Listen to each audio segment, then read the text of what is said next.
Dr. Nerurkar, a couple of things here. One, I'm sure a lot of people are doing exactly what I did this morning when I heard this, which is I've already done the counting. I know when my 8 months is up, a lot of people anxious about these rising numbers of coronavirus cases, 1 million in 8 days. So first of all, what's the significance of 8 months? Does it make sense to you? And is this pretty much totally driven by the Delta variant? You know, Chris, we are learning about the efficacy of the vaccine in real time, looking at the cohort of the early group that were vaccinated in November and December. So now we're coming up on that 8-month mark, like you said. This is not an on and off switch. Immunity doesn't just shut off at 8 months. So that should be very reassuring. We are seeing a slow progression and a decrease in the immunity. So it's a waning immunity that we are seeing. It should not be concerning to folks. It just means that we may need to boost certain populations, the elderly, immunocompromised, and also perhaps frontline physicians who did get their vaccines very early in the course of the pandemic. Yeah, those folks who worked in nursing homes, who worked in rehab centers, all those folks. You know, at the beginning, doctor, of this conversation about boosters, there were folks, including medical professionals on this network, who argued the better use of vaccine is to get them to places around the world that have very low vaccination rates, because until that happens, they say coronavirus will continue to be a serious threat. Variations can continue to come into this country. Is this boosters the best use of vaccine? And given that, frankly, a lot of mass clinics have shut down, what about the logistics of it?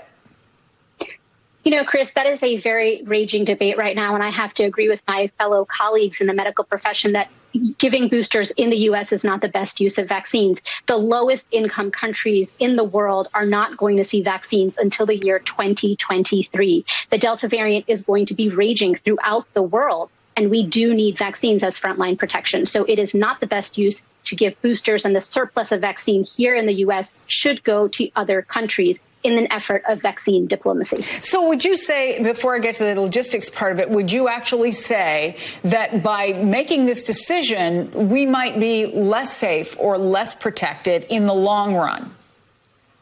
Not necessarily, because when we think about vaccines and global public health, we do need to think about the entire world and vaccinating the world. That is a blanket protection that we can offer. So that is not the case that we are protecting ourselves less. It's that by protecting everyone equally, we have the surest bet of ending this pandemic. Pandemic meaning the world of COVID. See it on your screen, recommending starting September 20th that folks who have been vaccinated twice with the Moderna or Pfizer vaccines should get a booster shot 8 months after that second vaccine. I want to go back to Mike Memley, who's been following this briefing from the White House, and Harvard Medical School physician Dr. Aditi Nerurkar. Doctor, let me start with you. There was some technical stuff in there, a lot of slides. Nevertheless, bottom line is they were trying to make the case that this makes sense. It makes sense from the medical aspect of it. The risk appears to be going up, the efficacy going down, thanks in large part to the Delta variant, and also that we can walk and chew gum at the same time. We can serve the American people and we can get vaccines out to the rest of the world. Your reaction, the highlights from what you heard.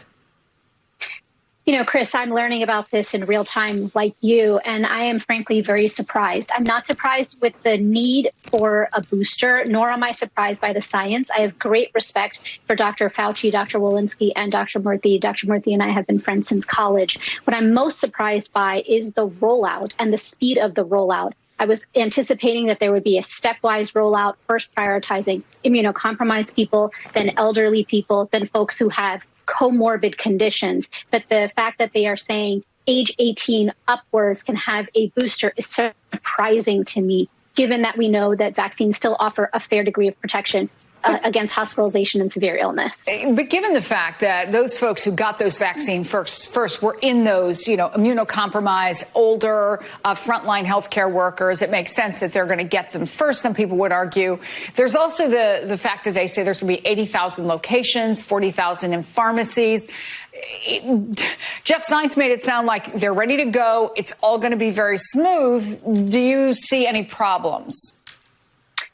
I frankly think it's going to be a logistical nightmare. I understand that they are ramping up capacity, but we've had such a difficult time vaccinating Americans with the first and second dose, let alone the third dose. We also have to really think about messaging. When sudden guidelines like this are presented to the millions of Americans, there isn't that nuanced messaging. Waning immunity is not zero immunity. So I think we really should have done a better job in terms of messaging, and a stepwise approach would have offered that nuanced perspective.